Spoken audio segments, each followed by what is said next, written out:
Oi, pessoal. Antes de começar o quarto episódio do Podebug, eu queria dar alguns recados para vocês. O primeiro deles é que hoje, no dia do lançamento do podcast, 21 de outubro de 2015, é o dia do podcast. Para entender melhor esse evento, ouça essa vinheta e a gente volta logo em seguida. No dia 21 de outubro de 2004, foi lançado o primeiro episódio de podcast do Brasil. Passados 11 anos, são mais de 700 os podcasts brasileiros, abordando os mais diversos assuntos e atingindo uma audiência de milhões de ouvintes apaixonados. Sim, podcast é paixão. Podcasts apaixonam quem os faz e quem os ouve. Podcasts informam, divertem, educam, mudam opiniões. Podcasts fazem a cabeça. Por isso convidamos você a celebrar conosco neste 21 de outubro, divulgando e acompanhando a hashtag Dia do Podcast. Acesse diadopodcast.com.br e comece a viajar conosco. O Dia do Podcast é uma iniciativa coletiva para promover o podcast brasileiro.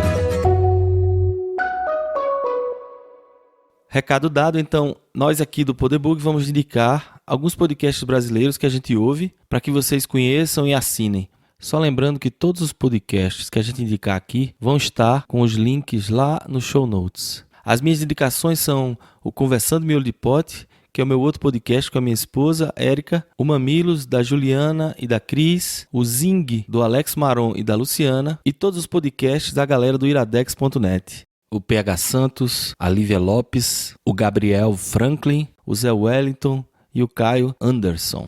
Oi pessoal, aqui é Luiz Borba do Podebug. Para celebrar esse dia do podcast, eu queria indicar aqui para vocês o podcast Tecnologicamente Arretado e um outro que já faz um tempinho que não lança episódio, mas que tem um acervo muito bom de episódio já gravado, que é o Croc Podcast. Oi pessoal, aqui é Vladimir César do Podebug e para comemorar o dia do podcast, aqui vão uns podcasts brasileiros que eu indico. O primeiro é o MRG, Matando Robôs Gigantes, depois o CarCast e por fim o Cocoheads Brasil, um excelente podcast sobre iOS Development. O segundo recado que eu queria dar é que a partir desse episódio, no final, nós vamos ter os comentários e e-mails dos ouvintes e por causa disso ele ficou um pouquinho maior do que o normal. E aproveitem o dia do podcast para divulgar o Podebug com seus amigos, colegas de trabalho, seja nosso divulgador. E agora fique com o episódio 4 do Podebug.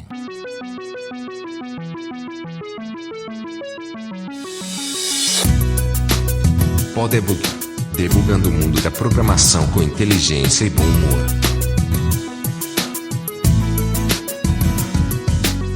Bem-vindo ao Podebug, eu sou Marcelo LV Cabral. Eu sou Vladimir César. Eu sou Luiz Borba. E hoje a gente vai conversar sobre retrocomputação. E temos aqui um especialista, o Vladimir. Não sou especialista, não joga essa bola pra cima de mim. Não, o cara escolheu a pauta, é o especialista. Então, primeiro começa definindo aí, Vladimir, o que é exatamente esse termo, como é que tu se aproximou dessa história de retrocomputação aí. A retrocomputação basicamente é você colecionar e usar softwares e hardware antigos, né? E a pergunta é engraçada, como é que você, né, entra nesse negócio para ficando velho, né? Porque as máquinas que você usava, elas vão ficando obsoletas e você, sob o risco de ficar também, né? Você começa a correr, então você guarda as máquinas. Eu guardei muita máquina que eu usei.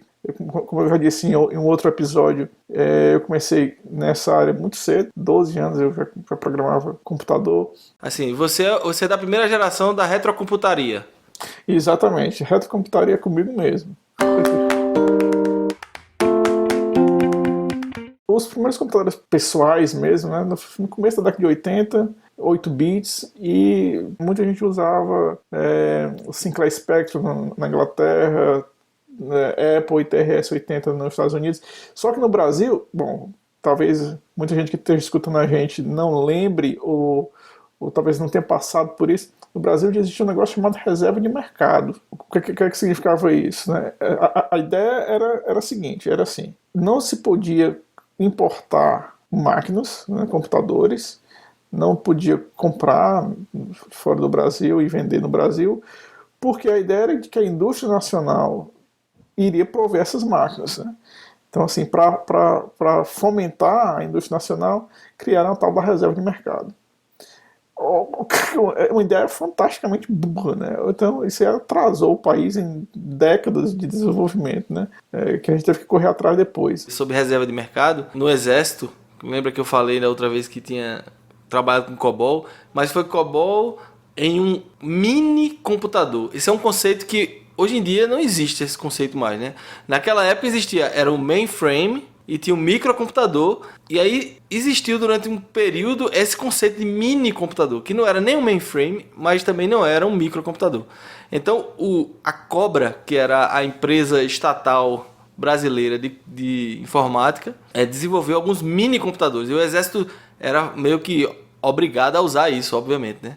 Então, por exemplo, o sistema operacional era SOD, S-O-D, Sistema Operacional de Disco, que obviamente é a tradução literal de dois, e ele não era com comandos, era diretivas, botava 2 pontos e 2 letras, era totalmente diferente de qualquer coisa que eu já tinha visto na minha vida, mas era um computador que ainda usava aquelas fitas magnéticas. Aí você fica pensando, pô, o Marcelo é velho mesmo, tava trabalhando na década de 80 com esses negócios. Não, eu trabalhei lá de 1991 a 1994.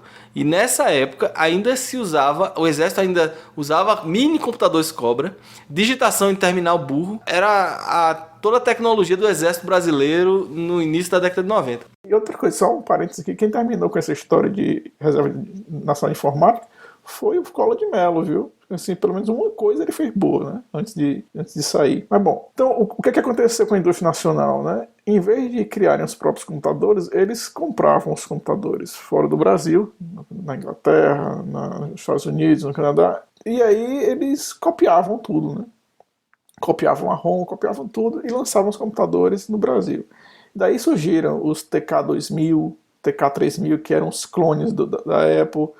Surgiram os TK90X, que eram os clones do Sinclair, e por aí vai.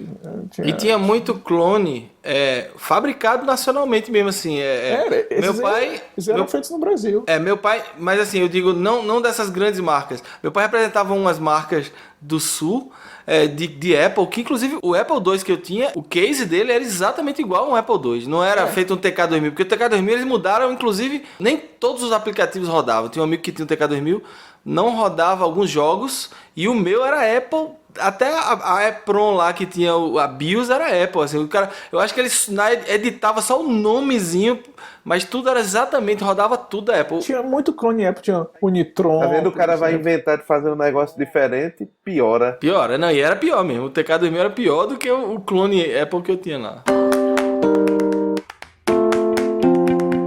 O pessoal que coleciona, e eu tenho contato com muita gente que coleciona computador antigo e tal, gente que é muito mais, que é realmente expert. Eu sou um diletante curioso, mas tem gente que faz placa para computador antigo, sabe? Então tem placa USB para você usar em Amiga 500, tem placa de rede para você usar em Sinclair Spectrum, assim, os caras são muito bons. E muita gente, cara, faz isso por vários motivos, né? Um é preservar a história, né, dessas máquinas e a sua própria história, porque nós usamos essas máquinas por um tempo e era legal e tal. Então é uma maneira de você reviver uma memória antiga de quando você tinha tempo para sentar e digitar aquela listagem enorme em Basic para jogar aquele joguinho, ou então dar um play no gravador e rodar a fita por 5 minutos para ler um jogo. Então você reviver essas coisas e também realizar aquele sonho, né, de ter aquele equipamento que você nunca teve. Então assim, eu sempre tive vontade de ter um Apple II. Mas não tinha como comprar, era muito mais caro do que as outras coisas, né, monitor e tal. O nosso computador, lá em casa a gente ligava na TV. Então, assim, eu só pude realizar esse sonho depois que eu comecei a trabalhar e ter algum dinheiro extra, né, para poder comprar essas coisinhas, né. Então aqui no meu quarto tem computador antigo, né? Vocês já viram como é que é aqui. Tem TK90X, tem Apple II, tem Amiga, tem escambau. Assim, é uma maneira de eu reviver esse passado, né? E depois eu que sou rico, viu, Borba? No outro episódio ele falou que eu era rico. Não, mas se custa mixaria, você compra devagarzinho no eBay e tal. Tem um pessoal no eBay que é meio sem noção, né? Lança esses computadores e bota os preços lá em cima. Vira piada, né? Porque os grupos de retrocomputação, né, sempre fazem piada. Olha, o maluco aqui colocou um TK90X para vender por R$500. Não vende nunca, né? Essas coisas sempre tem um mercado, né? Minha coleção de quadrinhos, quando eu fui vender, assim, tinha coisas que valiam alguma coisa, mas a grande maioria, eu fiz as contas assim, não valia vender, né? Assim, tem um valor ser muito mais sentimental do que histórico. Exato. O fato é que existe um grupo grande de aficionados, né? Cada um na sua linha, né? Então, tem gente que é aficionado do Amiga, né? Tem gente que é aficionado do Apple II, tem gente que tem várias máquinas como eu, né? E outras pessoas que usaram os computadores, passaram de um para o outro, então acaba que tem afeição por várias linhas de computadores diferentes. E no mundo inteiro, cara, isso não é uma coisa nem só do Brasil, apesar de que no Brasil os caras são muito bons, né? Tem um grupo do Amiga BR, o grupo Apple II, o grupo Clube do TK, o grupo TK90X, os links eles vão estar lá no show notes, depois quem quiser pegar. Então, esses caras são muito bons, assim, a conversa nunca para, sempre tem mensagem nova, é até difícil de acompanhar às vezes de tanta mensagem que tem sobre essas máquinas, né? E fora do Brasil, mais ainda, tem gente que, é até engraçado, tem gente que nunca deixou de usar o Amiga, por exemplo. Usou na década no final da década de 80, usou durante toda a década de 90, na década de 2000, e continua usando até hoje e nunca vai deixar de usar. Recentemente saiu uma notícia no jornal de uma escola nos Estados Unidos em que o controle de ar-condicionado é feito por um Amiga 500. E assim, funciona. O cara diz, olha, por que a gente vai trocar? Tem funcionado, o negócio funciona, não tem nenhum motivo para trocar. Eu acho legal isso daí. Reza a lenda que o autor do Game of Thrones lá, ele usa um editor de texto DOS, porque ele parou no tempo lá e ele não gosta de editor de texto mais moderno, não. Então ele escreve tudo no editor de texto DOS. É o George Martin, né? Ele usa o WordStar. O WordStar, Ctrl+KB, Ctrl+KK. Marcar o início do bloco e fechar o bloco. Desenterrou agora isso aí, cara. Porque o Sidekick do PC também fazia esse negócio aí, exatamente. Ctrl+KB para marcar o início do bloco do texto e Ctrl+KK no final. Que tinha até a piada quando a gente eu dei treinamento de WordStar, que a gente dizia Ctrl+KB início, aí quando o cara ia pro final do bloco, agora Ctrl+Alt+Del. Aí o cara da Ctrl+Alt+Del dava o boot, porque no DOS dava o boot. Sempre tinha essa brincadeirinha para o pessoal. Quem usava também essas teclas era o Turbo C, Turbo Pascal. A turma reclama que ele demora para escrever os livros dele, também escrevendo no WordStar. Eu preciso ter vontade de matar todo mundo, pelo sério. Uma das coisas que talvez fosse interessante quem está escutando o podcast era dar uma olhada nos demos, se é que você não conhece essas máquinas, né? Mas nos demos que existem para essas linhas, né? O demo era... Como é que eu vou explicar o que é o demo? O demo é o seguinte, o demo é um programa que roda em uma certa linha de computador em que ele vai demonstrar as capacidades técnicas daquela máquina, né? Ah, então, sim. Assim, então é um aplicativo que na época do lançamento eles fizeram para demonstrar o computador. Não. Isso é feito pelos aficionados, né? Ah, entendi. Vou colocar aqui no show notes uns 3 demos que eu acho muito legais. Um deles que era famoso na época, que era o Hardwire pro Amiga. Cara, é fantástico, assim, são programadores, aí tem um músico, tem um cara de gráfico e tem um cara puro assembly, e eles se juntam. Existia uma certa rivalidade, né? Porque se formavam os grupos, né? E cada um queria fazer um demo mais legal do que o outro. Exato. E muitas vezes eles, como existia essa competição, então às vezes o cara fazia uma referência ao do outro para fazer alguma coisa melhor e dizer que o dele é melhor do que o do outro e tal, fazia um bocado de coisa dessa. Era interessante. Eu tinha alguns demos desse, assim, principalmente quando começou a monitor EGA, né? No Brasil, geralmente o pessoal pulou do CGA para o VGA, né? Mas eu cheguei a ter um EGA na minha casa e era uma coisa assim, porque todo mundo ainda estava no CGA, aí a gente pegava aquelas fotos GIF, né? Que já tinha GIF, não era animado, não tinha GIF animado como ainda hoje a turma usa, mas era GIF e tinha outros formatos, PCX, né? Que a gente botava e desenhava na tela assim, a turma ficava, meu irmão, parece foto o negócio, aí emulavam 256 cores com 16 cores. Pois é, cara. Eu sempre achei essa coisa engraçada, que quando eu tinha amigos que tinham esses monitores, né, CGA, EGA, mesmo VGA, sabe, se encantando com essas coisas, e pô, o meu amigo, eu fazia isso aí, ó, há muito tempo, assim, uns gráficos muito melhores do que qualquer PC da época, né? Agora, para questão de marketing, a linha acabou morrendo, né? Mas o Amiga era um computador muito melhor do que o PC. Pô, tinha só em 4 canais. A turma fazia música, né? Eu me lembro de bandas que usavam o Amiga em show e tal, pra fazer música. Era um computador muito melhor do que Apple, do que PC. Era muito, muito mais poderoso, né? Amiga era muito usado também para fazer pessoal que fazia Animação coisa com 3D. vídeo, animação. Vinheta, né? Vinheta de TV. Nem tinha gente que fazia vinheta de Se TV. você chegasse numa produtora de vídeo, essas coisas, que fazia vídeo e tal, certamente você ia encontrar uma amiga lá dentro naquela época. Aliás, é uma coisa interessante é que eu já trabalhei numa produtora de vídeo fazendo animações, desenhos e animações usando uma Amiga para uma produtora de vídeo, mas fazia vídeos institucionais. Agora, logo eu que não sei fazer uma reta no computador fazendo desenhos e animações na Amiga. Pense, eu tenho medo de olhar algum vídeo com alguma animação que eu fiz de vergonha. Eu fiz uma vez, também eu nunca fui designer, mas eu fiz. Tinha aquele suplemento da Veja que era regional, né? Uma Veja. Aí ia ter a Info Nordeste, lá em Recife, uma das feiras. A gente tem que fazer um episódio sobre feiras de informática, que é também outro assunto interessante. Pois é, aí ia ter essa feira de informática, Info Nordeste. E eu acho que foi na época da TWR. Borba trabalhava na TWR nessa época. E eu fazia. E aí papai comentou com o jornalista que estava fazendo a reportagem que eu era o cara que manjava de autoração eletrônica, de computador. Aí o cabo foi lá em casa, aí papai, desenha aí um negócio porque o cabo da Veja aí. Aí eu, porra, aí peguei, abri o aplicativo, um bocado de clip art, assim. Aí ele faz assim, bota um cara na frente. Aí eu mostrei os clip art pra ele. Não, então faz o seguinte, bota esse computador aqui e aí bota essa nave espacial aqui, não sei o que. A gente fez um desenho na hora lá. E aí eu escaneei um boneco de barro que era o símbolo do Info Nordeste, botei lá no meio.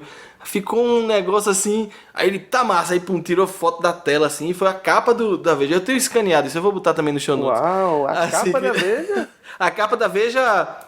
Veja Tá valendo, tá valendo. Da Encarte, foi arte, Marcelo Cabral. Isso eu fiquei todo emocionado. Mas não tem arte nenhuma ali, foi só clip art colocado e misturado. Foi uma arte moderna, assim, né? Tu perguntou sobre como o Amiga acabou, né? Foi. E alguns anos atrás eu li uma série de artigos. É uma série grande, 8 artigos. É assim, muito bom. Contando toda a história do Amiga, assim, do começo ao fim. E para quem quer saber mais sobre a história do Amiga, eu recomendo fortemente esses artigos que a gente vai compartilhar lá no show notes. Dá quase um livro, né? Esses artigos eu li quando esses artigos saíram. Mas me dê um spoiler, como foi que acabou o Amiga? Fala aí, Borba. Tu acha que eu me lembro? Mas eu me lembro que eu li os artigos assim, do começo ao fim, curioso, querendo falar. Depois eu esqueci tudinho. Mas basicamente a empresa foi sendo vendida over and over, né? Então a Amiga vendeu para Commodore, depois aí quebrou, e aí vendeu para outra empresa na Europa, quebrou, e assim foi. Essa turma da retrocomputação, ele é uma turma que é xiita e só quer saber de hardware mesmo, real? Ou eles também colecionam emulador? Como é essa história aí? Cara, a maioria das pessoas é xiita, né? Assim, o pessoal fala, pô, se não rodar no metal, não é retrocomputação, né? Mas é o seguinte, emulador é tipo aquela gateway drug, né? É a droga de entrada. O cara começa no emulador, aí vai criando gosto, né? Porque vai tendo aquela saudade, daí, pô, era legal esse joguinho, pô, né? Eu pensei que você ia dizer que emulador é feito masturbação. Parece sexo, mas não é o sexo de verdade, né? Eu acho que parece mais com maconha mesmo, né? Que o cara começa na maconha, já tá cheirando tudo, né? Mas, e aí, Tem muita gente que começa com o emulador e aí acaba indo no eBay e comprando as máquinas e colecionando e tal. Eu conheço pelo menos uns 3 caras assim, né? E eu estou ficando tentado, que minha mulher não ouça, mas eu já estou tentado, desde que a gente começou a falar sobre isso. Cara, assim, é legal, cara. Assim, é um revival bacana, sabe? Assim, eu penso muito pra passar pro meu filho, sabe? Olha, pô, isso aqui é uma coisa. Era assim que funcionava, sabe? Botava a fitinha aqui, dava play, demorava, né? O tipo de jogo era esse e tal. Isso aqui é uma coisa que eu quero que ele veja, eu não quero que ele leia, sabe? Ele vai dizer assim, legal, aí vou pro meu Xbox ali. Com meus filhos também, eu às vezes empolgado que só viu mostrar um negócio assim, cara, vê esse negócio como era, tal, não sei o que, ele... o gráfico não é tão bom não, né? Tá, aí vou ali, aí vai...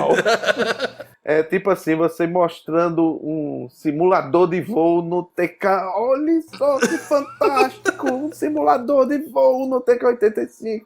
Ele, o quê? Eu só tô vendo um bocado de quadrado na tela. Rapaz, simulador de voo foi um jogo que eu nunca tive paciência pra jogar, porque era em tempo real aquele negócio, né? O Flight Simulator da Microsoft mesmo, né? Mas meu pai, eu me lembro como se fosse hoje, meu pai me acordou assim, tipo, 2 horas da manhã, pra mostrar Nova York. Ele tinha voado de Chicago a Nova York em tempo real, com o Cessna, e ele tinha chegado em Nova York, e ele queria me mostrar, ele me acordou. Eu cheguei em Nova York, aí eu fui lá, um som da moléstia, aí aquela tela, só o wireframe, né? Era só o wireframes. Aí a Estátua da Liberdade, aí ele, vou dar uma volta na Estátua da Liberdade. Aí quando você passar de lado, era um papel, assim, é feito papel, né? Ela não era 3D, né? Ela tinha o desenho da Estátua da Liberdade, mas quando você voava de lado era só uma linha, né? Aí do outro lado aí você via a estátua de novo, assim. Aí pronto, a emoção, mas pra mim foi... Meu irmão, ele conseguiu voar de Chicago até Nova York, no Cessna, no tempo real. Hoje em dia, se eu mostrar uma coisa dessa pra qualquer criança, ele nem consegue visualizar, eu acho, assim, que aquilo ali é um Flight Simulator. Então, mas muita gente quer mesmo, cara, é o hardware, sabe? Muito pessoal que, como eu tô dizendo, gosta de colecionar as máquinas, até porque, assim, o design dessas máquinas era muito interessante. Você pega um TK-90X ou uma máquina Apple antiga, são máquinas bonitas. O Macintosh, né, o primeiro Macintosh, né, telinha pequena e tal, é uma máquina muito bonita, né? Então o pessoal quer ter essas máquinas em casa, né? E aí o que acontece? Começa usando para, né, joguinhos antigos e tal, e depois fica pensando, pô, como é que eu posso usar essa máquina de vera, né? Como é que eu quero usar essa máquina para acessar a internet e tal. Aí entra aquele negócio que eu tinha falado, né? Das placas que estendem o uso para usar USB, para usar rede e tal. E, cara, tem um mercado grande, né? Tem uma placa, como é o nome? Acho que é CFFA, que é uma placa feita para o Apple II, que permite que você grave arquivos em USB ou em SD card. Pô, tem um cara que faz essas placas, ele faz essas placas uma vez a cada, sei lá, 1 ano ou 2 anos, e tem uma lista de espera, né? E a placa custa caro, pô, acho que é $200. Então, assim, tem um mercado, tem gente fazendo, e acho que sempre vai ter, sabe? Tu falou do Macintosh, do primeiro Macintosh, aí eu me lembrei que esse ano é o ano que o Marty McFly de Volta para o Futuro 2, que ele chega, né? Agora em outubro, por sinal, vai ter uma comemoração aqui da chegada de Marty McFly. A turma vai esperar ele na cidade lá. Aí tem uma cena, não sei se vocês lembram, que logo quando ele chega, que ele passa na frente de uma loja de antiguidades. E aí tem um bocado de itens, que é até onde ele pega aquele almanaque. Tinha do jogo lá. O almanaque é de 1950 a 2000, né? Que já é passado pra gente. Mas aí, um dos itens que tá lá é um Macintosh original. Então, era uma grande piada na época ter um Macintosh na vitrine, mas hoje é exatamente isso, né? A retrocomputação. É verdade, uma televisão JVC, né? Provavelmente era lançamento da JVC, eles botaram na vitrine, hoje é uma antiguidade. Todo mundo que é dessa turma não tem sentido comprar um computador que não funcione, né? Assim, que só pra ter, assim, eu tenho aqui um Apple II, mas ele não funciona. A turma só compra se ele tiver funcionando. Assim, todos os computadores que eu tenho funcionam perfeitamente. Um problema que muita gente tem é que, bom, Isso aí é até uma curiosidade, né? Todos esses computadores eram meio bege, né? Claro, tinha exceções, né? Assim, o teclado VTX era preto, né? O Sinclair Spectrum também. Mas muitos, assim, uma amiga tinha meio branquinho, né? O Macintosh também. Aquele branco meio bege e tal. Com o passar do tempo, por causa da luz do sol e ultravioleta, eles amarelam, né? E uma das coisas que o pessoal faz é desmontar o bicho todinho, né? E um sujeito descobriu uma fórmula que dá para fazer em casa. E a fórmula é chamada de Retrobrite. E o Retrobrite basicamente é uma mistura de goma com água oxigenada e tal. E você tem umas proporções, você mistura, passa essa goma no plástico do computador e bota no sol. Fica perfeito. Você lava depois na máquina de lavar, fica perfeito, fica branquinho. O computador parece novo. Todos os meus computadores passaram pelo Retrobrite aqui, são branquinhos, sabe? Parece que acabou de sair da loja. Ah, isso é massa. Um dos caras que eu conheço, conheço pela internet, que é um super colecionador de micro antigo, ele tem no basement da casa dele, ele tem todos os computadores ligados, né, com pôster antigo também, e eu vou colocar no show notes o link para essa fotografia chamada de Byte Seller. Assim, no meio de retrocomputação, esse cara é até famoso por causa da foto do quarto lá dele, né, do basement dele. E a outra coisa que o pessoal faz muito também é retrofit, né? Por exemplo, eu tenho um Apple II que quebrou a placa, e aí eu guardei a placa, talvez um dia ela tenha conserto, e o teclado eu fiz com o Arduino um adaptador para USB que tinha disponível no Instructables como fazer, e a placa-mãe eu substituí por uma Raspberry Pi. Então ele é hoje uma máquina Linux, tá ligado na internet e tudo mais, mas assim, você olha para ele, é um Apple IIe, tem um monitor verdinho e tal. Legal. É todo retrofitted, né, para ser uma máquina Linux. Isso é uma alternativa, né? Porque assim, eu imagino que deve se achar ainda muito dessas máquinas no mercado, mas muitas quebradas, né? Que ficaram em alguma garagem e perdidas. Você acha sempre funcionando, cara. Aí nos Estados Unidos, você consegue comprar essas máquinas super baratas, sabe? Porque tinha muita escola que usava isso, né? Então, às vezes, fica guardado durante anos no depósito da escola, e alguém, um dia, acha que aquele espaço pode ser utilizado da melhor maneira. Aí, pô, como é que eu vou vender esse monte de computador? Bota no eBay, às vezes o lote inteiro, aí o cara que sabe do valor daquelas coisas ali compra e vende de uma por uma. E sempre vende baratinho, sabe? Então, você pode achar, por exemplo, um Apple II GS, que é uma máquina bonita, vem com monitor e tal, tem mouse, teclado e tal, dá pra fazer muita coisa nele. Você consegue achar por 120, aí nos Estados Unidos, 130 Rapaz, dólares. você está me tentando. Porque eu me lembro quando eu baixei, foi em torno de lá pelo ano 2000, que eu baixei o primeiro emulador de Apple, que eu consegui rodar o Moon Patrol, e eu vi aquela musiquinha, meus olhos encheram de lágrimas. Porque fazia quase 15 anos que eu não ouvia aquela música. Pô, eu acho que se eu for, eu não devia comprar, não, porque se eu comprar... Eu acho que você deveria comprar. Vladimir é feito aqueles cabos que fica na frente das escolas oferecendo balinha pros... O computador mais caro que eu tenho era um do meu vizinho aqui, e ele veio aqui em casa e ele viu a minha coleção, e pô, eu tenho um negócio que talvez te interesse. Vou trazer pra você ver. Aí ele foi quando ele chegou aqui em casa, cara. Ele veio com um Macintosh Portable, que esse é bem raro, você não acha em todo canto, né? Tem gente vendendo no eBay por $500, né? Assim, vem no estojo, sabe, com o símbolozinho da Apple. Ele abriu, que eu olhei pra dentro, pô, um Macintosh Portable.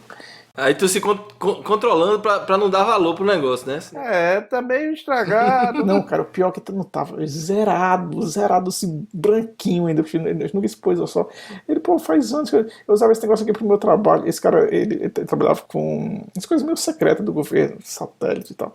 Aí, ele, pô, me deram esse negócio aqui, eu usei um tempo, mas eu já tava pra me aposentar. Ele é bem velhinho. E aí eu guardei esse troço, nunca usei mais, pô. Você quer? Pô, pode ser, quanto é que você vai vender? Eu pensando, pô, o cara vai cobrar uns 300 pau, né? Aí ele, pô, isso não vale nada, né? Pô, me dá aí, sei lá, 80 pau, 70. Aí eu, pô, 70, pô, não dá pra fazer por menos não, cara. Máquina meio obsoleta e tal. Tá bom, então, dê aí quanto você achar. Eu acabei pagando o que ele pediu, porque era sacanagem. Mas, pô, tá ali, então, essa aí é a pérola da minha coleção. Eu não tenho muita ligação, assim, com essas coisas computador antigo, não. Agora, se fosse para ter o computador que eu tive, que eu tenho mais carinho, era o MSX. É fácil de achar no Brasil, Vladimir? É fácil de achar. O MSX no Brasil, ele teve... Bom, tinha dois modelos, né? Tinha um modelo da Gradiente, que era... Expert. Expert, é esse mesmo. E tinha o Hotbit, que era da Sharp, que era o que eu tinha. Sharp, pronto, que era aquele branquinho, né? Branquinho era o primeiro modelo. Depois eles lançaram um preto e o meu era preto. Pronto, que era muito bonito também. Eu tive o MSX, o Expert da Gradiente. Vou dizer, acho que de todos os computadores que eu tive, foi o segundo que eu menos amei. O que eu menos amei mesmo foi o PC, né? Eu odiava aquela coisa. Mas o MSX eu não gostava muito dele, não. Eu achava um computador pouco sexy, sabe? E o Amiga era sexy, no caso, né? O Amiga era super sexy. O Amiga era muito massa. Por isso que se chamava Amiga, né? Mas você falando mal do PC, mas você teve um IBM PC mesmo ou você teve clone? Porque esses clones não tem graça, mas o IBM PC era bonito. Mas se a gente tá falando de computadores sexy, com certeza o PC era o menos sexy, porque é o que tava lá na empresa, era usado lá. Uhum. Meu pai era professor universitário, né? Então a IBM uma vez chegou lá na universidade com um programa para fornecer computadores para todo mundo, né? E aí acabou que a gente conseguiu um PS2, né? Ixi. Aquilo era horrível, cara. Aquilo era feio, sabe? O teclado esquisito, né? Eu usava aquele negócio a contragosto, porque tinha que programar as coisas para a universidade, mas aquilo era um bombo. Passou um negócio aqui pela minha cabeça que a gente tocou num assunto uma outra vez sobre alguma coisa que a gente não gostava, lembrar, ou não era sexy, né? Algum computador, alguma coisa. Aí me veio a ideia agora de fazer uma pergunta pra vocês, assim, qual é a coisa? Escolha uma só. Isso vai ser difícil, especialmente para Vladimir, eu imagino. Escolha uma coisa só que você tem, vamos dizer assim, saudade. No caso dele, nem saudade, coisas que ele usa. Seja um software, um jogo, um computador, alguma coisa que você fazia que você tem saudade. E alguma outra que você não tem saudade nenhuma, que você odiava. Pô, agora pegou. Deixa eu parar pra pensar aqui. Bom, eu vou responder então, porque como eu fiz a pergunta, eu já fiquei pensando aqui. Uma coisa que eu, por paradoxal que seja, eu sinto saudade das BBS de antigamente, de ver, e especialmente de ter um modem muito lento, para você ver os caracteres chegando na tela, e você lendo e acompanhando o que estava acontecendo. E também o fato de ser uma comunidade menor, mas mais conectada entre eles. Assim, a gente, na época eu criei umas comunidades de programação que já me interessava na época, e aí a gente trocava muita informação divertida. Claro, hoje você tem internet, você tem um volume de informações muito maior, mas é tão maior que a coisa é tão dispersa que você não cria vínculos de amizade mesmo, como a gente criava naquelas comunidades das BBS.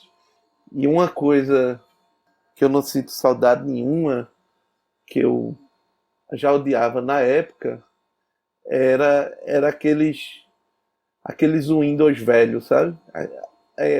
Depois melhorou com o Windows 95, mas aqueles Windows 3.1, aquele 3.0, 3.1, aquela janela ridícula, aquelas coisas, eu já odiava na época.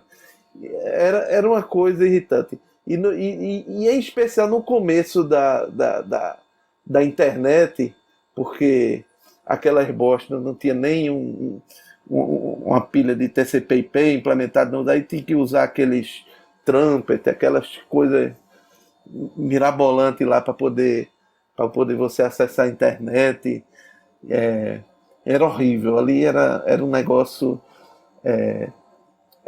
chato. É tipo assim, ridículo. Eu podia estar eu tinha uma interface texto na BBS, né?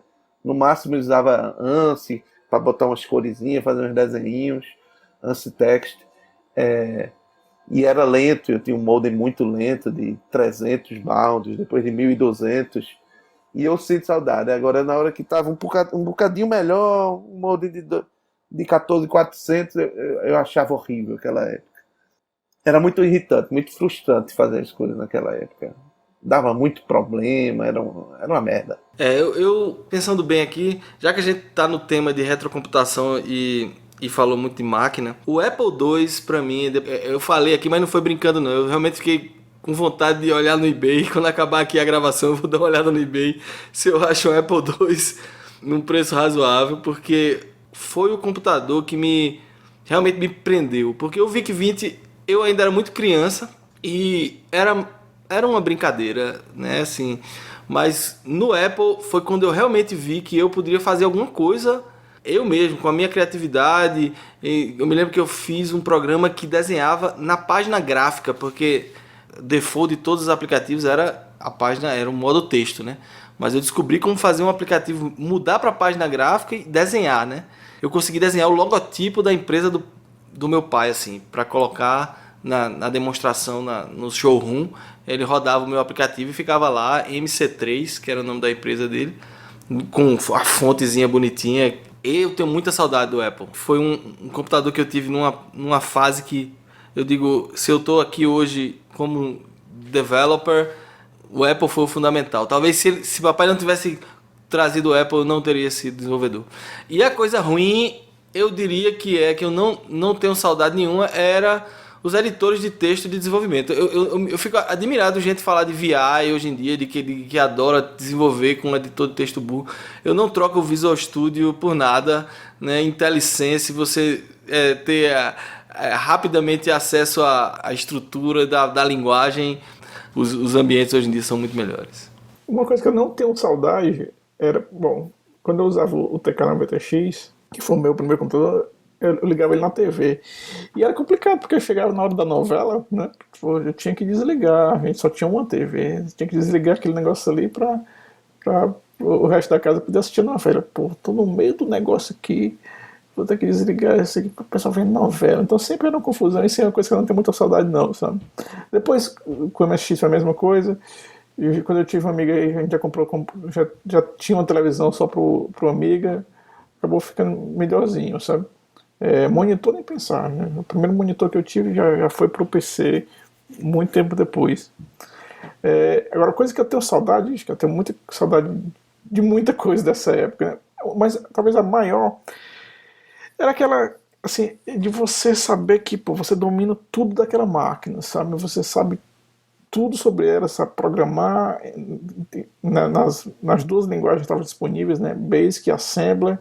Você tem acesso a qualquer, assim, tudo que eu queria fazer nela eu podia fazer. Isso era uma coisa muito legal, que eu não tenho essa sensação hoje, né? Como o Marcelo falou, hoje tem muita coisa, assim, eu sou iOS developer, mesmo pro iPhone e iPad, pô, é impossível você conhecer todo o framework. A coisa cresceu muito, sabe? Então você domina só algumas partes dos frameworks. Tem muita linguagem. Acaba que você não domina a máquina inteira também, porque assim, tem milhões de processos rodando ao mesmo tempo na máquina o tempo todo. E aquelas máquinas de 8 bits eram simples, né? Então você conseguia fazer muita coisa. A coisa que eu acho que mais se aproxima desse sentimento hoje é com Arduino, né, por exemplo. Porque mesmo com o Raspberry Pi roda Linux, então acaba sendo meio complicado. Mas Arduino não é uma máquina simples, né? Você consegue fazer um programa para um processador só, rodando o tempo todo no loop. Eu acabo tendo a mesma sensação que eu tinha quando eu tinha o TK90X, né? Quando ele era o meu computador principal. Então isso aí é uma coisa que eu tenho saudade. Pois é, a gente falou muito de máquina aqui, mas assim, isso aí é uma parte da coisa, né? A outra parte é software, né? E como a gente já falou de Assembly, falou dos demos, mas eu acho que muita gente que usou as máquinas naquela época usava mesmo, era para jogar, sabe? E eu tinha muito jogo, assim, inclusive era meio que moeda de troca com os meus amigos do bairro, né, na escola, era você chegar com a sua fita lá, fita BASF 90 minutos, né? Que tinha, pô, sei lá, um BASF 90 minutos, cabia uns fácil, assim, uns 30 jogos. Chegava lá para trocar com outro cara, né? Então chegava em casa, copiava na fita e tal. Então, assim, eu passei boa parte da minha juventude esperando os 5 minutos daquele jogo rodar para ler, depois gravar, depois testar. Então só ia por 15 minutos fácil para um jogo. Hoje é impensável, né? Ah, não, eu tive logo um disquete de 5 1/4, assim. No VIC-20 eu ainda tinha fita, mas por muito pouco tempo na Apple eu usei fita. Depois papai comprou um drive de 5 1/4, aquele de disquete, e aí pronto. Aí era bem mais rápido, né? O primeiro flop drive que eu vi até foi no Amiga já, pô. Esse já era na década de 90. Eu já tive coisa no MSX, aí eu comprei um drive. Agora, quando eu tinha o TK-85 e o TK-90, aí era isso mesmo, ficava gravando as fitas. Às vezes eu ficava procurando, que eu lia, eu via numa revista, alguma coisa, um jogo assim. Eu me lembro que tinha um que era meio lendário pra mim, que era o de basquete. Era um de basquete, um jogo de basquete lá qualquer. E aí eu procurei, falava com meus amigos, e a rede de contatos era limitada, né? Limitadíssima. Já não era tão popular ter computador, ainda mais ter um computador igual o seu. E você conhecer eram poucas pessoas, né? E eu me lembro que eu procurei esse basquete. Aí teve um cara lá no colégio, que eu nem conhecia direito, mas ele soube que eu tava atrás desse jogo, ele disse, eu tenho. Agora, eu tô querendo vender aqui meus jogos. Ele tinha, sei lá, umas 15 fitas, disse que tinha basquete, e queria vender. Aí eu pedi dinheiro ao meu pai, não sei o que, fui comprar, né? Aí comprei, eu não me lembro, eram umas 10 fitas, 15 fitas, tinha coisa pra cacete. Só que, o que é que o miserável fez? Ele pegou uma das fitas e aí gravou a voz por cima, assim, aí disse assim, basquete, né? E aí viu um negócio depois. Só que não era basquete coisa nenhuma, o cara era um picareta de marca maior. Nem me lembro do nome dele, mas provavelmente ele deve ser algum ministro hoje, alguma coisa assim. Mas era um picareta e ele gravou basquete, né? E ele foi tão perverso que a voz dele pegou uma parte da gravação, cortou uma parte da gravação do jogo, né? E eu passei durante muito tempo achando, eita, pô, é basquete, eu tenho que conseguir. E ficar tentando ler aquilo, botando a fita naquele ponto e tentando 1001 vezes. E nunca consegui, porque era, de qualquer forma, era uma picaretagem mesmo. Né? Você comprou a fita que tinha basquete, ele entregou a fita que tinha basquete, só que era uma voz dele falando basquete. Pô. Por aí. Então agora, em vez de fazer a pergunta pro Marcelo, diz aí, Marcelo, qual era o jogo assim que, porra, esse jogo aqui, eu vou no eBay assim que terminar esse programa pra comprar o meu Apple II pra voltar a jogar. Rapaz, um jogo é o Castelo de Wolfenstein, com certeza. O Castelo de Wolfenstein foi o primeiro jogo que eu zerei e eu acho que eu tenho assim, eu tenho certeza que se eu pegar ele de novo, eu vou querer zerar de novo. Era bem tosco, 2D e tal, mas é um jogo que me traz recordações. Eu tenho uma recordação, eu tenho um jogo que é extraordinariamente mais recente, mas hoje em dia já é antigo, né? Que eu jogo ainda de vez em quando. Na verdade, assim, hoje eu já joguei muito, mas hoje em dia eu não jogo nenhum. É muito difícil. Às vezes eu encontro um jogo, um joguinho casual qualquer aqui no iPad, alguma coisa, e passo ali uns 2, 3 dias jogando, depois não jogo mais, mas é raro. Agora, tem um jogo que até hoje, eu assim, tem umas épocas no ano que eu, inexplicavelmente, bato a vontade de jogar de novo, aí eu instalo ele aqui. Na verdade, já é para Windows, né? Como eu tenho um Mac aqui, aí eu tenho uma VM Linux e eu rodo com o emulador de Windows dentro do Linux. Mas só uso para jogar esse jogo de vez em quando, é o Championship Manager.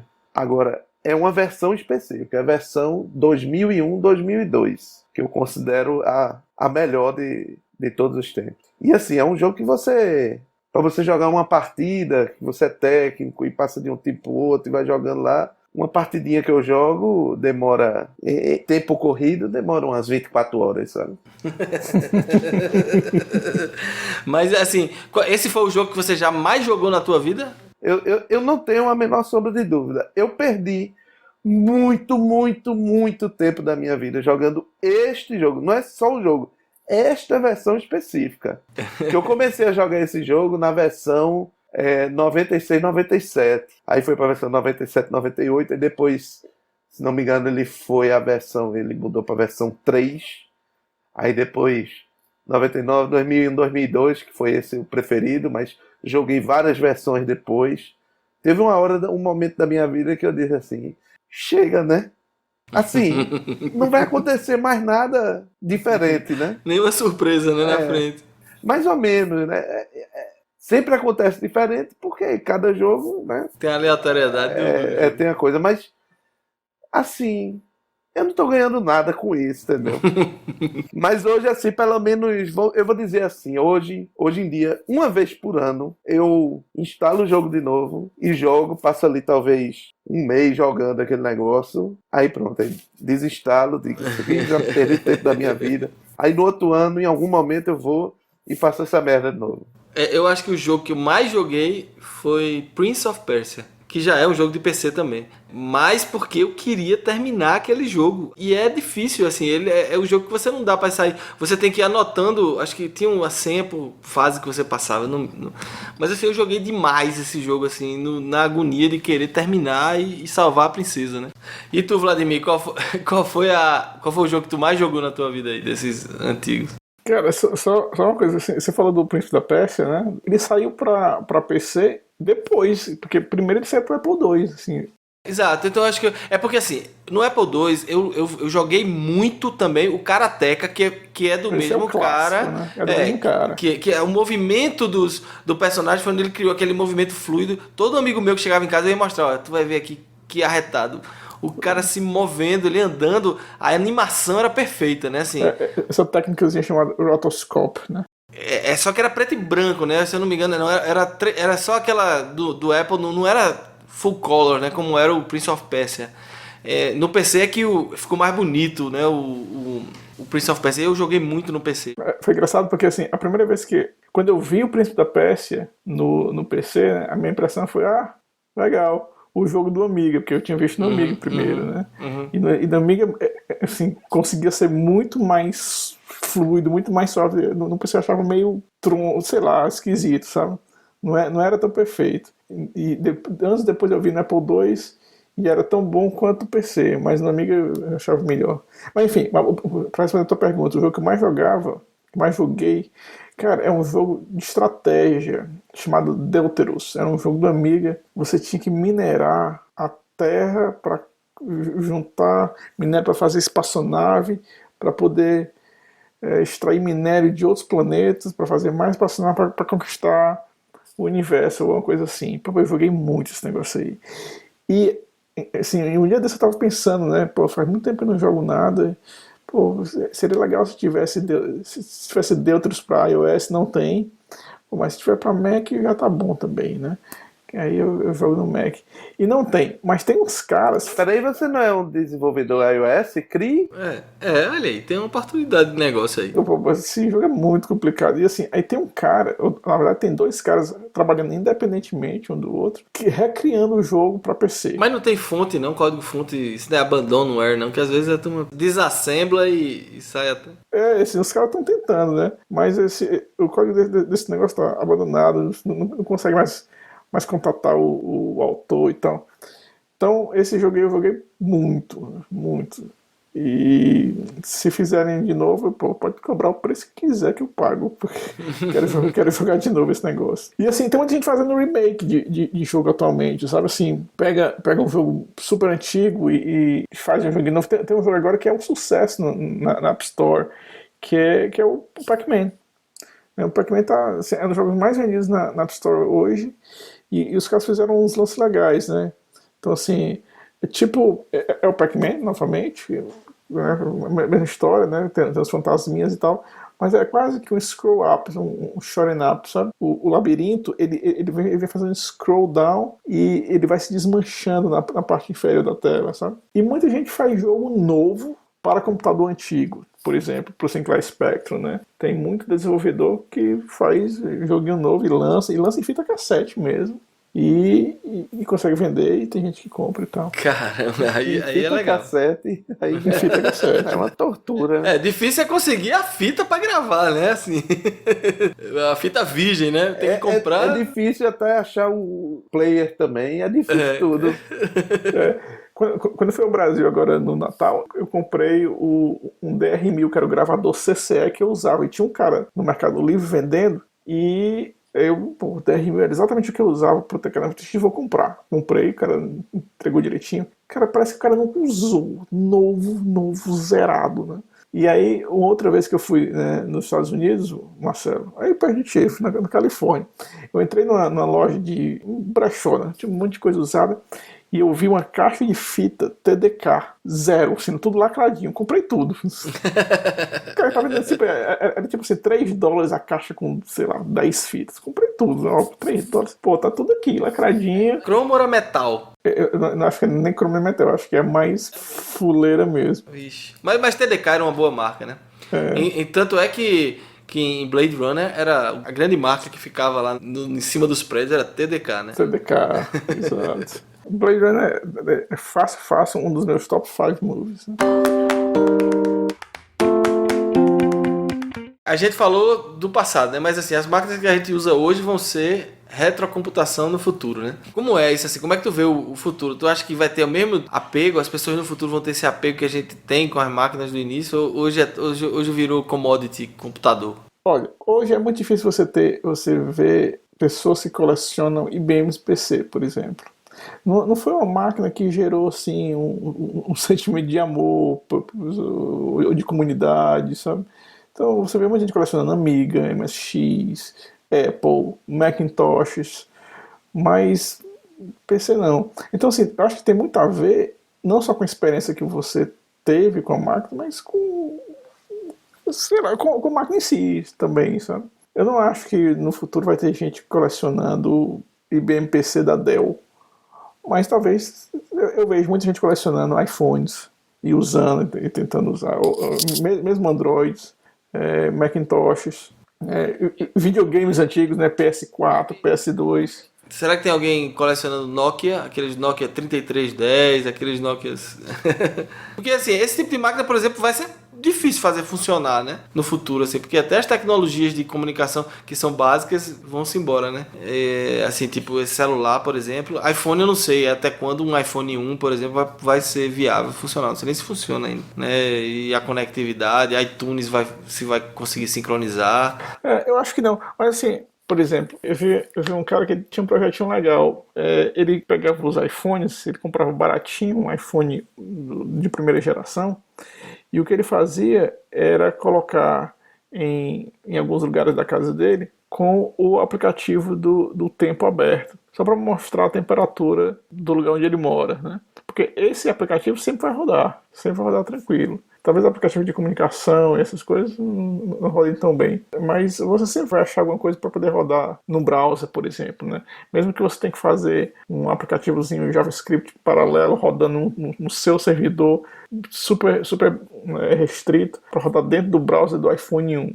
Mas, cara, é exatamente isso aí que o retrocomputeiro faz, né? Ele procura uma maneira de usar aquela máquina ali, mesmo que seja da forma mais restrita possível, pelo prazer de estar usando a máquina. Mas eu acho que nunca vai ser, assim, pode ser saudosismo meu, mas nunca vai ser a mesma coisa. Como você falou, assim, a sua memória boa é de você dominar a máquina, de ser uma coisa que você entende ela por completo, né? Hoje em dia é uma coisa que o pessoal usou, quebrou meu celular, joga no lixo, né? E vou pegar outro mais novo. A pessoa nem usa nem 2 anos uma máquina e já quer uma mais nova. Então eu acho que nunca vai ser como é a nossa geração. A gente foi meio que sortudo de ter a geração que pegou esse início, né, de toda essa revolução. Um exemplo para botar no contexto. Ninguém faz coleção de televisão antiga, porque eu conheço, assim, não tem um grupo, a minha Telefunken, né, de quando, né, assim, hoje em dia a relação, acho que dessa geração dos nossos filhos com os computadores, ninguém vai ter saudoso, aquele meu laptop CCE, meu filho... Eu tinha um laptop CCE lá no Brasil. Aquele laptop CCE que eu usava quando era criança e tal. A minha dúvida é assim, quem é que vai levar adiante as máquinas que as pessoas que colecionam hoje têm, né? Entendi.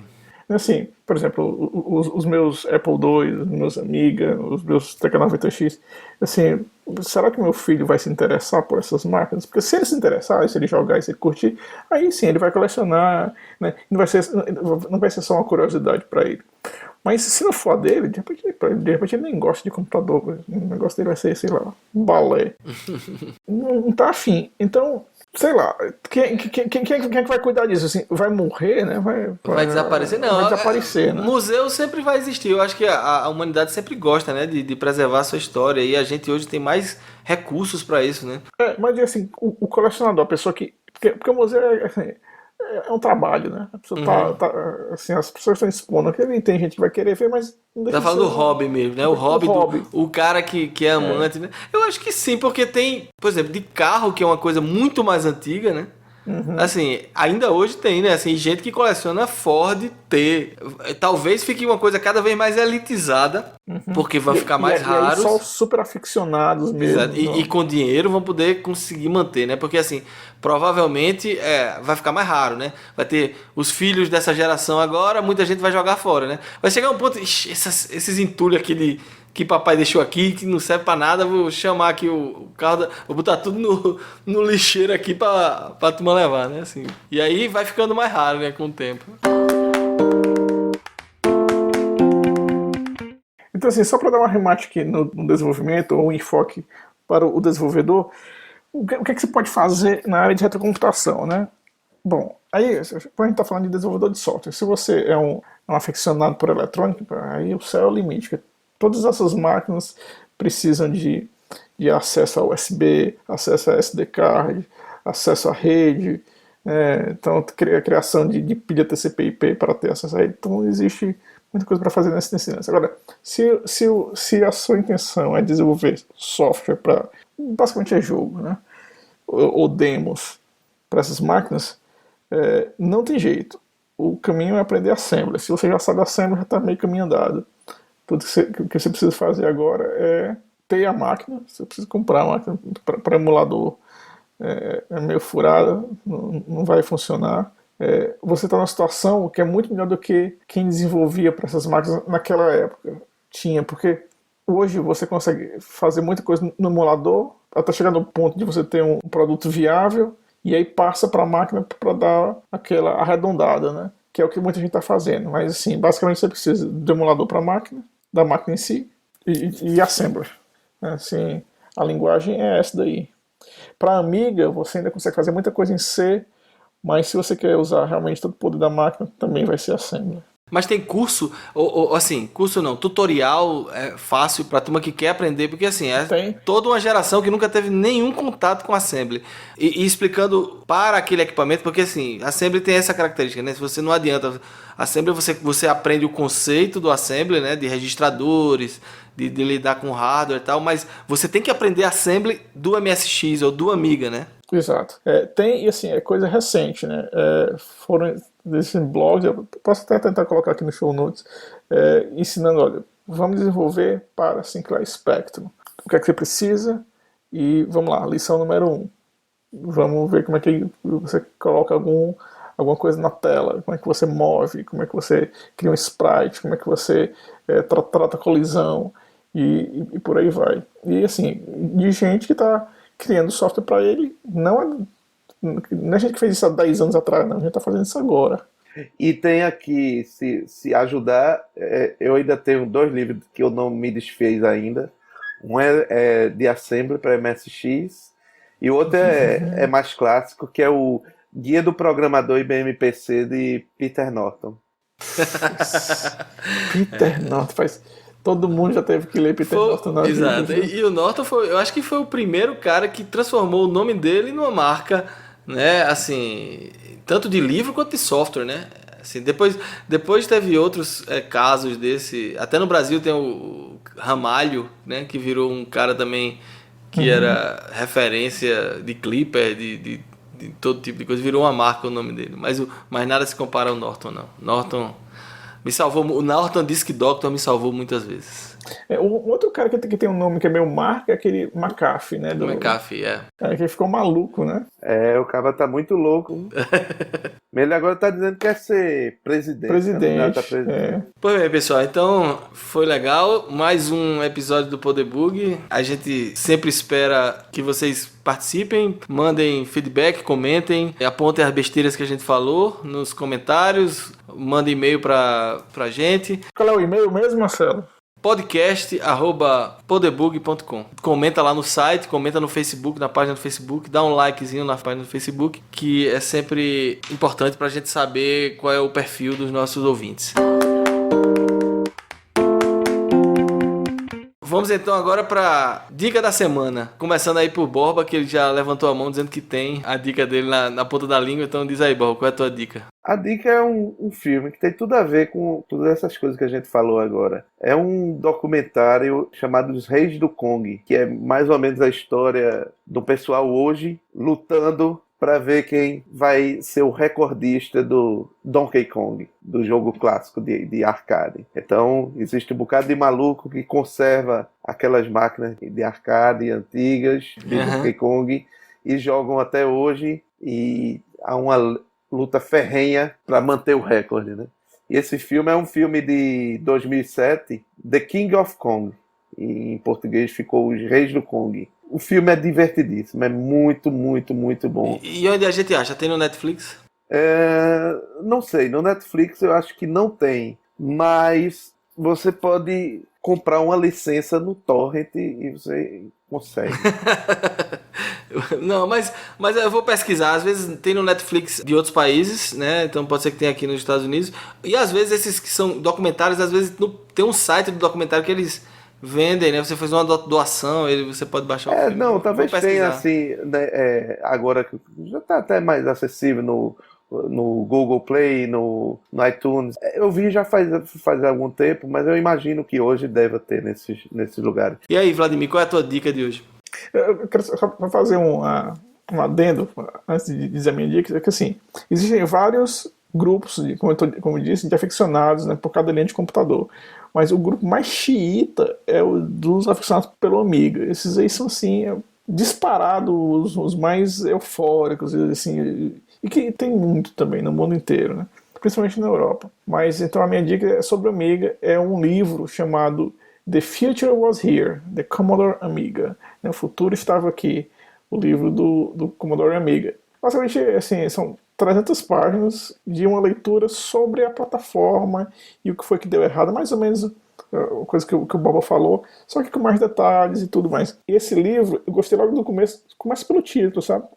Porque o título é meio que um desencanto, né? O futuro estava aqui, a gente perdeu, assim, a gente perdeu o bonde, a gente tinha tudo na mão, no caso, né, o Amiga, e a gente deixou, assim... Isso é a frustração dos ingleses terem perdido o bonde para os americanos, né? Pois é, assim, talvez a computação pessoal tivesse tomado outro rumo se essa linha de computadores tivesse florescido como as outras fizeram, né? Como é o nome do autor? Jimmy Maher. Tem em inglês para o Kindle no Brasil. Então quem quiser comprar na Amazon do Brasil custa R$90. Pô, tá bom. Para o Kindle, pelo amor de Deus. Ui. É para o Kindle, R$90 para o Kindle. É o dólar. Na Amazon do Canadá custa $30 mais a versão papel. Mas assim, tá disponível quem quiser no Brasil, né? The Future Was Here, da Commodore Amiga. Excelente, indico mesmo. A minha dica, então, é um podcast. Já que a gente aqui tá nessa mídia, eu tenho ouvido muito para aprender, conhecer novos formatos. O podcast chama-se Reply All. Ele é da Gimlet Media. Na verdade, todos os podcasts da Gimlet são muito bons. E o Reply All é um podcast sobre a internet. Mas são dois caras que são caras da área de técnica, né, conhecem de internet, de tecnologia, que contam histórias muito legais, que têm alguma relação com a internet, mas que não necessariamente são sobre tecnologia. Tem episódios que falam mais de tecnologia, mas a maioria das vezes são histórias sobre pessoas. Então tem um dos episódios que eu achei muito interessante, contando a história da primeira mulher que foi webcam girl, quer dizer, que ela botou uma webcam na internet pra ficar o pessoal acompanhando a vida dela. Assim, eles contam a história dela, não vou dar spoiler nenhum porque é um episódio muito legal. Então esses caras são dois caras, é o PJ Vault e o Alex Goldman. Eles tinham um podcast chamado TLDR, que era Too Long Didn't Read. Então, eles tinham esse podcast e aí o Alex Blumberg chamou eles para lançarem esse novo show na Game Not Media. Então é fácil de achar, Reply All. São episódios muito curtos, 20, 30 minutos, e são geniais. Assim, a forma, é tudo no formato storytelling. Alguns eles têm entrevista, outros não, mas recomendo demais. Então, Reply All, só procurar em qualquer agregador de podcast que vocês vão encontrar. Ok, nesse quarto episódio nós vamos separar agora um espaço para a gente poder fazer alguns agradecimentos e ler alguns comentários que nós recebemos, começando agradecendo nossos ouvintes beta, aquele pessoal que a gente mandou o episódio piloto mesmo antes de publicar, para o pessoal dar os feedbacks para a gente. Então a gente teve o Carlos Henrique, o Daniel Agra, Davi Menezes, Fernando Fragoso, Samuel Torrião, Anderson Oliveira, Eduardo Mendonça e o Renato Simões. Dessa turma aí que eu vi a primeira vez, a gente tem um comentário que o Carlos Henrique fez, ele mandou por áudio, então a gente vai ouvir agora rapidamente o que é que o Carlos falou pra gente. Eu gostei bastante da ideia, da iniciativa de se criar um podcast sobre engenharia de software, sobre programação, etc. Periodicamente eu verifico podcasts novos pelo iTunes, e realmente eu não vejo muita coisa nesse sentido de programação. Então, gostei muito da ideia. Venha preencher aí uma lacuna que, a meu ver, até então estava aberta. Pois é, e essa foi bem a ideia mesmo, de preencher essa lacuna. A gente também percebia, a gente como ouvinte de podcast, percebia que não havia tanta oferta de conteúdo em formato podcast sobre essa área, que é uma área tão interessante e que tem tanta gente, principalmente ouvinte de podcast, né, que é da área de desenvolvimento. O Carlos mandou vários outros comentários muito interessantes, a gente já respondeu a ele. Além disso, a gente queria agradecer a turma que ajudou na divulgação. Diz aí, Borba. Antônio Valença, Jorge Chaves, Diógenes Moura, Gilberto Matos, Vitor Albuquerque, Rafael Robalo, Tiago Dias, João Marcelo, Alan Melo, Ângel Júnior, Richard Carvalho e nossas esposas, né? Érica, Ana e Karine. Beleza. Aí a gente recebeu alguns comentários no site. O Gilberto Matos, o Giba, que trabalhou com a gente, né? Trabalhou comigo e com o Borba já. Colocou lá: eu conheço esse sotaque aí, parabéns pela iniciativa. Eu aprendi a programar em Basic no TK90, usando o manual e a revista Input, que foi mencionada no podcast. Então, acaba exatamente da mesma geração. E ele mandou o link das revistas Input, que eu atualizei o show notes lá. Então, se você for lá no show notes, tem o link para quem for saudoso ou quem quiser conhecer a revista. Excelente, viu? Realmente recomendo. Esse link é sensacional, porque tem várias revistas, né? Não é só uma edição, são várias revistas, você pode navegar lá e ver, é muito interessante. É um resgate histórico, né, das revistas de informática. Então, o comentário aqui é do Lene, de Recife. Ele achou legal o tema da abertura e ele diz o seguinte: tenho trocado o termo talento inato por tesão inato. Quando se tem aquela secura por fazer alguma coisa, seja qual for, haverá dedicação. Se aprenderá com os erros e haverá motivação total. Então dá para saber quando o cara é ou será um bom programador, pelo tesão que ele tem por programação. Só para completar a sessão nostalgia, minha primeira experiência com programação foi usando o Basic no TRS-80, né, no Tandy Radio Shack 3, rebatizado pela Procida CP500. Eu não sei se a Procida ou era Prologic, mas vamos lá. Então, sem HD, o mesmo floppy disk. Usávamos fitas cassete para salvar e carregar programas. Depois usei um Apple II com a placa CP1080, usando o CSD Pascal, que era o máximo. E como disse o Borba, não dava para fazer muito além de programar. Programar era a minha diversão e acho que esse é um ponto importante para a motivação das novas gerações. Espero as próximas edições. Parabéns. Valeu. José Dutra Neto, ele é estudante do curso de Análise e Desenvolvimento de Sistemas e ele fala que o curso hoje ele é mais superficial. Algumas disciplinas essenciais, como sistemas operacionais, arquitetura de computadores, aquelas disciplinas mais básicas para entender como funciona o computador, elas são muito superficiais. E aí ele sente que ele tem mais dificuldade, o pessoal quando sai lá tem mais dificuldade de se inserir no mercado, porque, vamos dizer assim, ele se sente um pouco frustrado por estar um pouco para trás em relação a pessoas mais antigas que têm um conhecimento melhor disso. E ele pergunta para a gente como é que a gente enxerga isso. E o que fazer para adquirir essa base de conhecimento em pouco tempo. Eu concordo com ele. A maioria dos cursos hoje em dia foca mais uma coisa mais de mercado, eu acho, né? Que essa é a minha visão de fora, né? Mas é uma visão, por exemplo, de quem no recrutamento encontra pessoas que não têm a menor noção do que é banco de dados. Aqui numa universidade grande como a Universidade do Arizona, que tem um bom curso de ciência de computação, mas banco de dados não é uma disciplina obrigatória e o cara se forma em ciência da computação e não sabe o básico de sistemas de bancos de dados.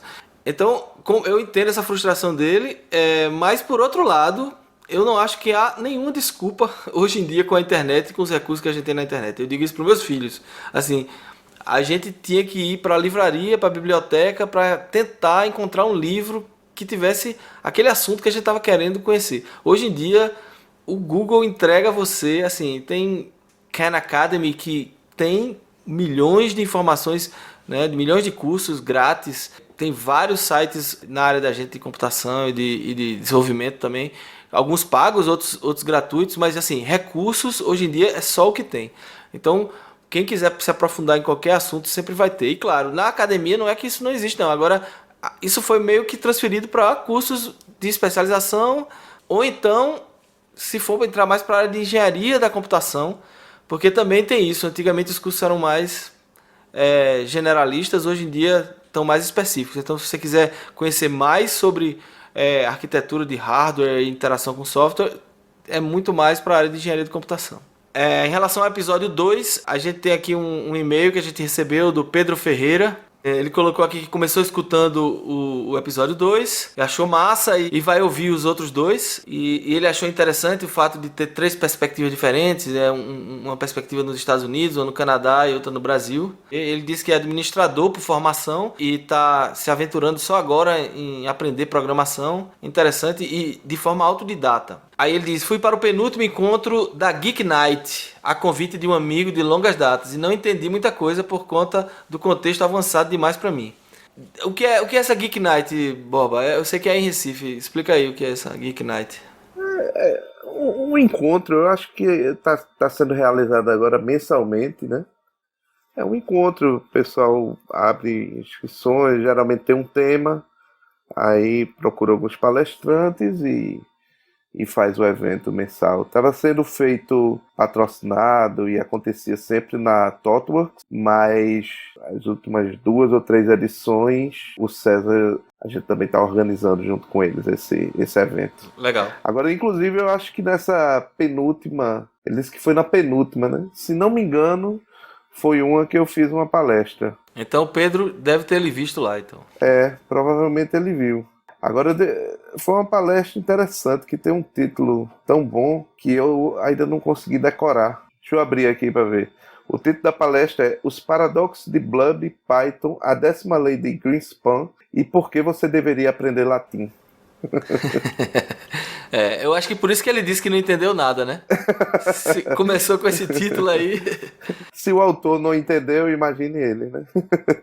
Então é isso, muito obrigado pelos feedbacks. Continue mandando, usando qualquer dos canais, Facebook, Twitter, nosso e-mail. E dependendo da quantidade, a gente vai reservar sempre um tempo no final dos podcasts para colocar esse nosso feedback. Então é isso.